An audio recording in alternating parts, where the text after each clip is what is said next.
I honestly I didn't really understand this show, probably because I didn't watch any of the shows in order.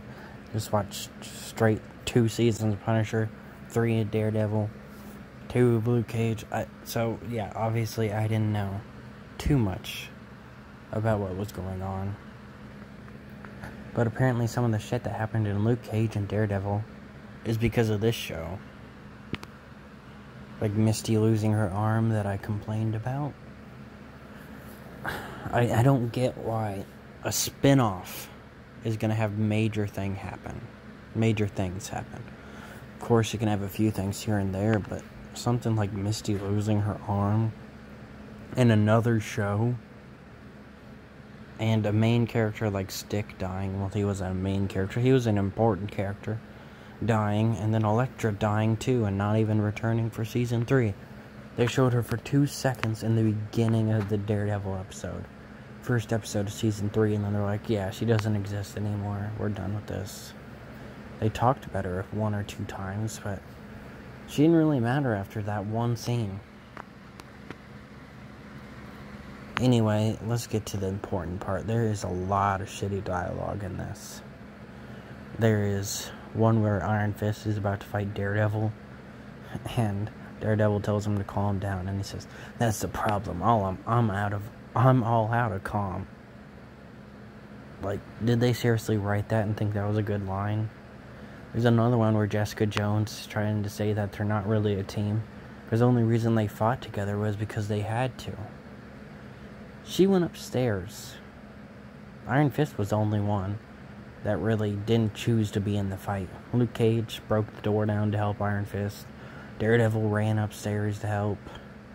And she just followed Daredevil. She didn't have to go. But she did. So, yeah, she kind of did choose to be a team with them. Not a forever team, but she did choose. She can't say she didn't. And that it was just a coincidence. Then, Luke Cage's argument with Iron Fist that he somehow won, where he said that one kid was just doing it to feed his family. Even though we never really see him. I think there was a pack of money in her drawer, so maybe he gave her some money. But when Luke Cage went to his house, he had like 10 pairs of shoes. Is he feeding his family shoes? I don't think so. And let's not forget the context of this situation. He was burning bodies with acid. Which Luke Cage kind of... It's a little bit, weirded out when Stick does the same thing.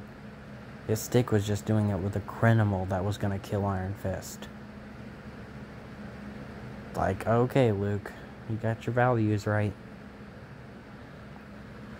And then the final scene I didn't like was when Iron Fist and his friend, that I don't really know the name of, because she didn't really do much in this show. Maybe when I watch the Iron Fist show, I'll know her name better. Anyway, they go and they see this rare sword that there's apparently only 10 of in the world. And they say that it's sharpened, so it's being used. Doesn't that go for, most swords? Aren't most swords sharpened so you can use them? It's not really a cool detail that this sword is sharpened. And the one thing that I hated the most was Daredevil's, fake out death. They say it's a miracle he survived in Season 3 of Daredevil, and he's shown at the end of the season to still be alive. Of Defenders, after like a good 6 or 7 minutes, they pretend he's dead, and then they're like, nah, he's not.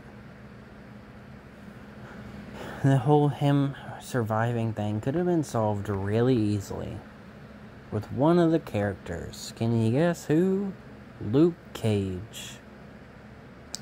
A rocket launcher went through a building in Season 1, and a building fell on top of him. He survived. Not even a scratch.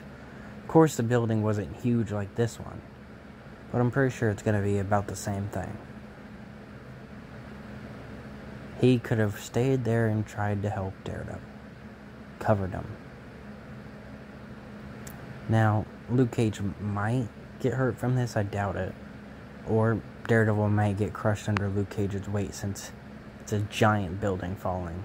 But it would make way more sense than just having Daredevil survive on his own with a giant-ass building falling on top of him. Wouldn't make the most sense, but it would make way more.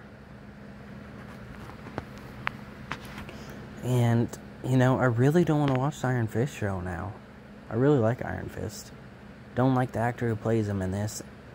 Plus, the writing's terrible. And, he's just kind of corny and cheesy. He's not entertaining. He's just bland. I've heard bad things about Iron Fist, the show. So, it's probably going to be one of the last shows I watch.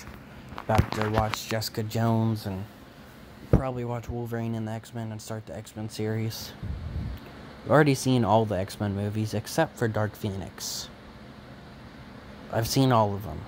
I just didn't watch them when I was doing reviews. But Dark Phoenix I never got the chance to watch, but now it's on Disney Plus, so brand new movie to watch, I guess, and review. Not brand new, but newer. But yeah, Iron Fist was so bland. I really don't look forward to watching his show. At least Batwoman is entertaining. Though it's still not the best. I don't think Iron Fist is going to be any good.